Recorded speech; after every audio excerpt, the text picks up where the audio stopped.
Salut tout le monde, ici Linas. Comme vous voyez, je suis pas habillée en habit de sport parce qu'aujourd'hui on fera pas un entraînement, on va faire ma troisième bulle explicative. En fait, on va traiter de plusieurs sujets là. Aujourd'hui, je vais défaire plusieurs mythes, autant sur l'alimentation que sur l'entraînement, qu'on peut entendre. Il y a tellement d'écoles de pensée, de oui-dire, un te dit ça, l'autre te dit ça. Donc aujourd'hui, j'ai sélectionné les 10 mythes qu'on peut entendre le plus souvent et je vais vous dire est-ce que c'est vrai, est-ce que c'est faux, puis je vais vous faire aussi l'explication de ça. Avant de débuter, si tu es nouvelle ou nouveau, abonne-toi sur ma chaîne. Je sors minimum une vidéo par semaine, autant sur l'entraînement que sur différents sujets. Également, tu peux activer la petite cloche pour ne rien manquer des merveilleuses vidéos que je fais. Donc pour commencer, mon mythe numéro 1 est que manger constamment, c'est la seule et unique raison de perdre du poids. Premièrement, dites-vous que chaque fois que vous mangez, vous allez sécréter de l'insuline et des hormones enzymatiques. En fait, pas des hormones enzymatiques, je veux dire des enzymes digestives. Donc, qu'est-ce que ça fait concrètement? C'est que chaque fois que vous allez ingérer un aliment, ingérer un repas, votre insuline va être en action et vous allez avoir des enzymes digestives aussi. Ce qui fait que votre digestion n'a jamais de break et ça n'en prend.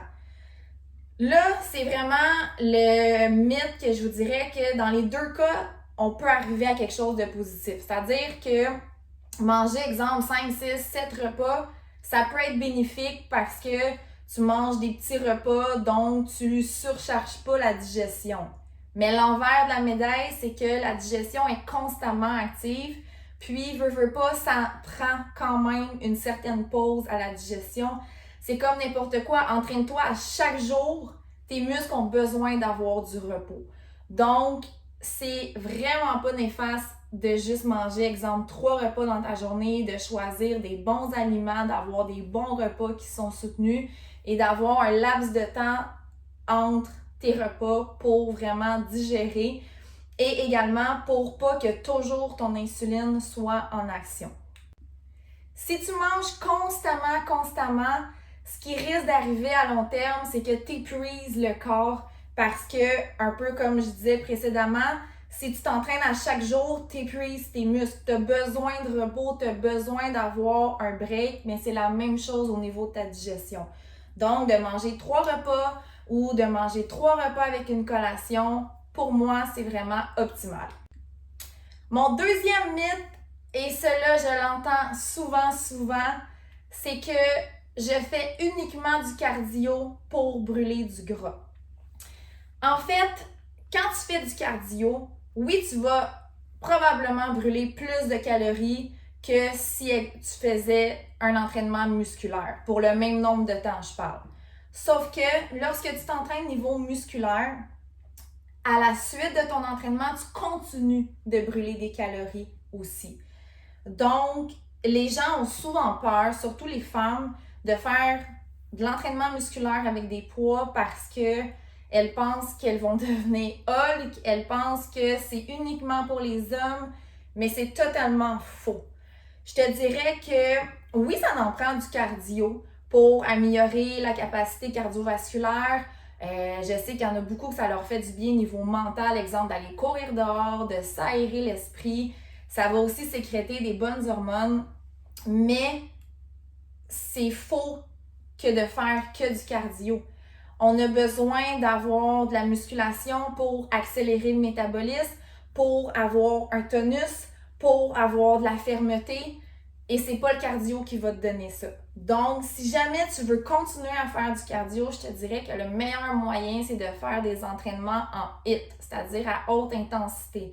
Donc, tu as un mix des deux. Oui, tu vas lever des charges, mais tu vas avoir aussi des moments où tu vas faire du cardio. Exemple, des burpees, des jumping jacks. Si jamais tu veux continuer de courir, de faire du vélo, peu importe, c'est correct. Je suis pas en train de dire que le cardio, c'est pas bon. Mais mon mythe est que si tu fais que du cardio dans le but de perdre que du gras, c'est peut-être pas la solution optimale. En faisant des poids, tu vas augmenter ta masse musculaire, ce qui va augmenter la dépense énergétique, ce qui va te faire brûler du gras. Plus ta masse musculaire augmente, plus ton métabolisme de base augmente aussi. Donc, les poids, les filles, on y va. Mon troisième mythe, on a dû te le dire souvent, le petit déjeuner, c'est le repas le plus important. Je suis pas en train de défaire ce mythe-là dans le sens où, oui, c'est vrai que le déjeuner, ce qui vient en fait briser le jeûne de ta nuit, oui, c'est un repas qui est important, mais pas à n'importe quel prix. Je vous dirais que le déjeuner, toast au Nutella ou bol de céréales, tant qu'à ça, skip-les si t'es pour manger ça. Si t'es pour avoir un bon déjeuner qui va contenir une bonne protéine, qui va contenir des bons glucides, qui vont contenir une bonne portion de gras, là, oui, c'est vrai que c'est un repas qui est important. Je te dirais même que c'est le repas qui va dicter ta journée au complet. Mange un bol de céréales, premièrement, au niveau de la satiété, c'est-à-dire au niveau de est-ce que j'ai faim encore, est-ce que j'ai pas faim. Elle va vraiment être atteinte non rapidement, si je peux dire ça comme ça, dans le sens où si tu manges un bol de céréales, 1 heure après, tu vas avoir faim. Tandis que si tu manges, exemple, des œufs avec, je sais pas moi, un bol de griot puis un fruit, tu vas avoir vraiment des bons nutriments qui vont te soutenir vraiment plus longtemps. Puis ça va envoyer un message au courant de ta journée. Combien de personnes qui déjeunent un déjeuner, justement, toast au Nutella avec un verre de jus d'orange, de un, qui ont faim vraiment rapidement après, et de deux, qui sentent énormément fatigués à certains moments de la journée. Donc, ça va éviter ce genre de problématique. Donc, oui, le déjeuner est vraiment important si tu es pour prendre un bon déjeuner. Si tu n'es pas capable de t'enlever ta toast au Nutella, ben tu es aussi bien de le skipper. Mon quatrième mythe est que la bouffe santé, c'est plate. Combien de fois j'entends « Ah, ben là, anyway, c'est plate manger santé. Wow, ça n'a pas de saveur, ça n'a pas de goût. » Ben, c'est parce que tu n'as sûrement pas des bonnes idées. Dans le sens où tu peux très bien manger santé, puis regarder ton assiette, puis avoir le goût de la manger. C'est pas vrai que bien manger, il faut nécessairement que ça rime avec plate. Au contraire, faut que tes papilles gustatives, c'est-à-dire quand tu regardes ton assiette, que tu aies le goût de la manger et non que ça te dédaigne. Donc, très important à retenir, la bouffe santé, au contraire, faut pas que ça soit plate et ça ne doit pas être plate et c'est pas juste plate. Faut que, enlève-toi le mot plate de la tête, là. La bouffe santé, c'est pas parce que c'est santé que c'est uniquement de la salade verte avec une poitrine de poulet sèche. Mon cinquième mythe, c'est les gens qui ne regardent que les calories. Combien de fois qu'on entend « Ben là, tu peux pas manger ça, ça a 300 calories. » Ouais, pis, je veux dire, si tu regardes que les calories, tu ignores complètement les effets métaboliques de chaque calorie. Je veux dire, tu peux avoir à proportion égale, je sais pas moi, un gros dessert cochon, exemple, un pudding chômeur, un pudding chômeur, ou avoir une bonne assiette de steak, patates grelots et légumes, là, je dis n'importe quoi, mais tu peux retrouver le même nombre de calories pour deux plats complètement différents qui vont complètement t'amener ailleurs les deux. Je veux dire, mange un pudding chômeur, je te garantis que tu vas avoir ton sugar rush puis tu vas avoir un gros down. Mange ton steak avec patates, je te garantis que ça va te bourrer, ça va t'amener une stabilité au niveau de ton insuline et ça va te tenir beaucoup plus longtemps au niveau de ton effet de satiété. Donc, arrêtez de juste regarder les calories. Je vous dirais que c'est une des dernières choses, en fait, qu'on devrait regarder. Mon sixième mythe, celui-là, on l'entend constamment. Pour perdre du poids, il faut couper les glucides. C'est totalement faux. En fait, je vous dirais que ce qui est le plus important à regarder, c'est l'indice glycémique. Et c'est quelque chose qui n'est pas indiqué sur les aliments. On peut aller le rechercher sur les internets ou peu importe, mais quand vous regardez un aliment, ça ne sera jamais marqué l'indice glycémique en soi, ça va être marqué que les glucides. L'indice glycémique, en fait, c'est comment ça va faire monter ton insuline dans le sang. Donc, plus l'indice glycémique est bas, moins ça fait de pic au niveau de l'insuline. Plus il est élevé, plus ça fait de pic. Donc, les aliments qu'on doit prioriser, en fait, c'est ça, c'est de ne pas couper complètement les glucides. Et ce qu'on doit prioriser, ce sont des glucides à faible indice glycémique, ce qui va aussi aider à prévenir le diabète de type 2. Donc, on veut que l'insuline dans notre sang, j'en parle depuis tantôt, là, mais on veut que l'insuline reste le plus stable possible. Si elle fait ça toute la journée, c'est ça qui va amener des baisses de fatigue, c'est ça qui va amener que vous allez jouer au yo-yo avec votre poids. Donc, les glucides sont bons. Ça serait de regarder l'indice glycémique. Donc, de prioriser vraiment un indice glycémique le plus bas possible, mais tout en favorisant d'avoir des glucides dans votre alimentation. Mon 7e point, je sais qu'il y a sûrement des gens qui vont rire, mais je l'entends encore là très souvent. La pilule magique n'existe pas. Je vous dirais que la pilule magique, c'est votre alimentation, votre sommeil, votre digestion. Prendre une pilule, même si le nom est super attrayant quand vous arrivez dans les endroits où ils vendent des suppléments, je vous dirais que, en bon français, c'est de la grosse bullshit. Dans le sens que, là, je vais sûrement me faire taper ses doigts, mais je suis là pour défaire des mythes, hein. Ça n'existe pas. Puis là, j'ai pas les papiers devant moi, mais j'étais tombée sur une étude qui était super intéressante, qui avait fait l'essai de, je crois, 10 fat burners, brûleurs de gras, whatever, sur, je me rappelle plus combien de personnes, mais ça démontrait que même les meilleurs, là, avec le nom le plus attrayant, vous feront jamais brûler quelque chose de significatif pour dire que ça fait brûler. Donc, puis souvent, les pilules dites magiques amènent un côté plus sombre de la chose. Non, mais un côté plus néfaste pour la santé. Ça va faire débattre votre cœur parce que des fois, il y a des hauts taux de caféine. Ça va peut-être vous stresser encore plus. Il y a plusieurs facteurs à regarder. Donc, je vous dirais que, de 1, comme je répète, la pilule magique n'existe pas. Et de 2, oui, c'est peut-être plus forçant pour certaines de bien manger, de faire des bons choix, mais je vous dirais qu'elle est là, la pilule magique. Mon 8e mythe est le sommeil. Donc là, jusqu'à là, c'est pas un mythe en soi. Où je veux en venir, c'est que les gens qui ont des troubles de sommeil, insomnie, whatever, pensent souvent que qu'est-ce qui est problématique, c'est la fenêtre juste avant de se coucher, ce qui est totalement faux. Je vous dirais que toute votre journée est importante pour la qualité de votre sommeil le soir. C'est-à-dire les repas que vous allez manger dans votre journée. C'est-à-dire l'emplacement de votre entraînement, où vous le mettez dans votre journée. C'est sûr que quelqu'un qui s'entraîne, exemple après le souper, risque d'avoir un sommeil qui est plus perturbé que la personne qui s'entraîne le matin.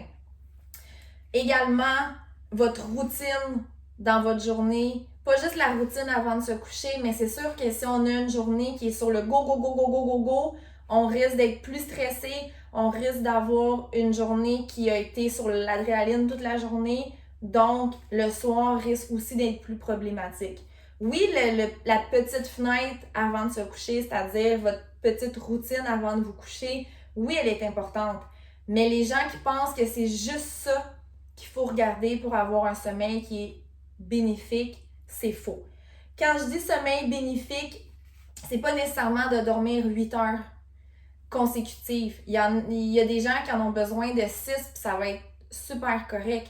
En fait, le sommeil bénéfique est pour moi, tu t'endors en moins de 5 minutes et tu ne te réveilles pas de la nuit. Pour moi, ça, c'est un sommeil qui est bénéfique, c'est un sommeil qui est profond, c'est un sommeil qui n'est pas entrecoupé.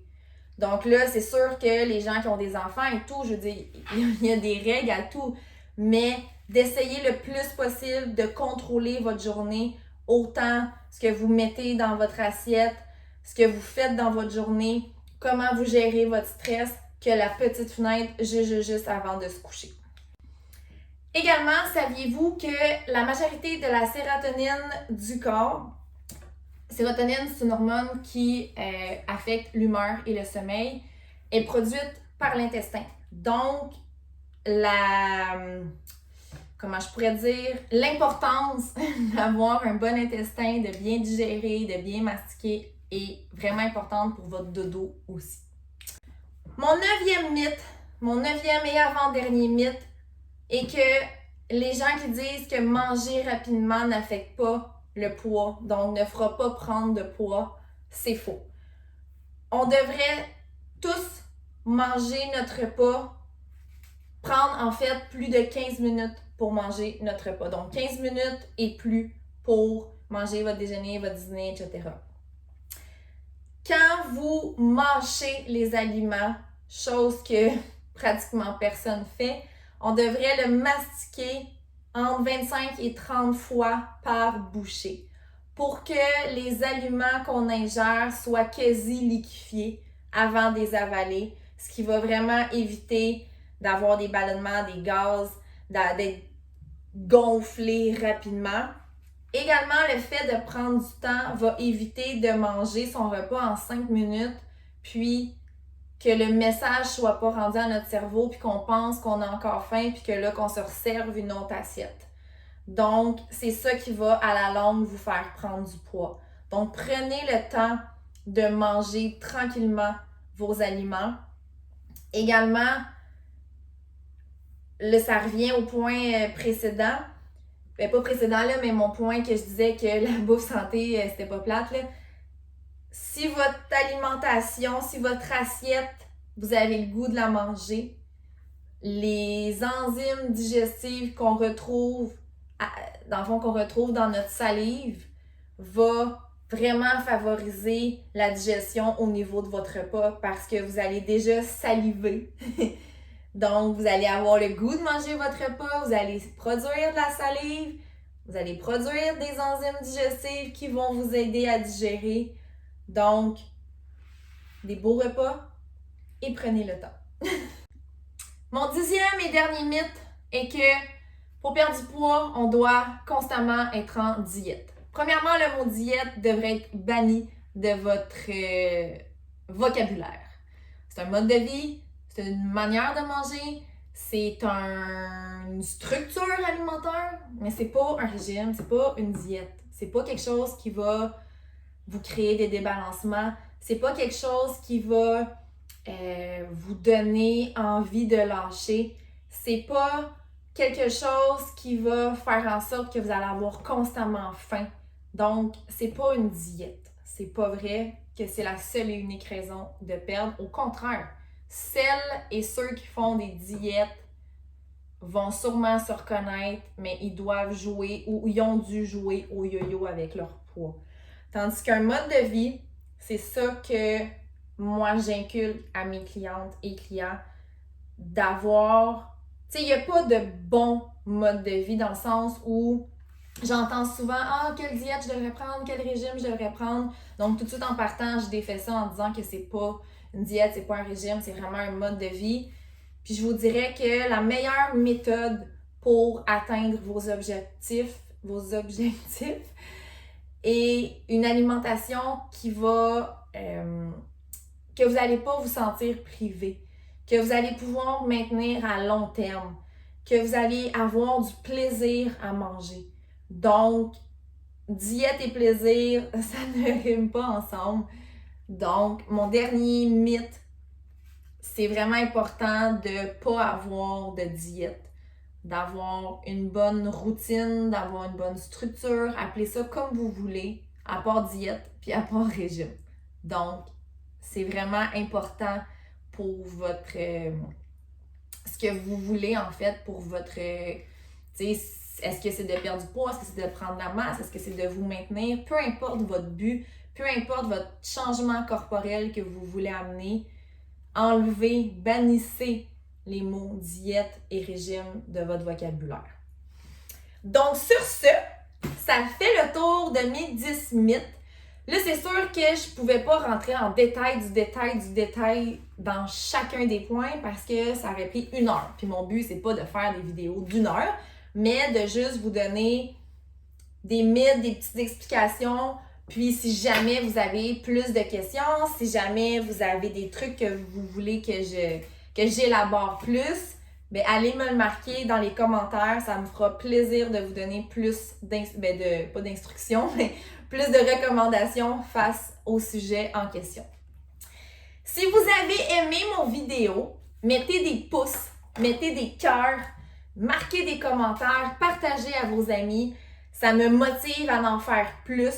Ça me fait chaud au cœur de voir que mes vidéos sont vues et revues. Je suis vraiment très contente de ça parce que ça fait pas longtemps que j'ai parti ma chaîne, puis je vois vraiment un engouement, je vois que les gens en demandent. Donc, j'aime ça! Donc, je vous souhaite une bonne journée, puis à la revoyure!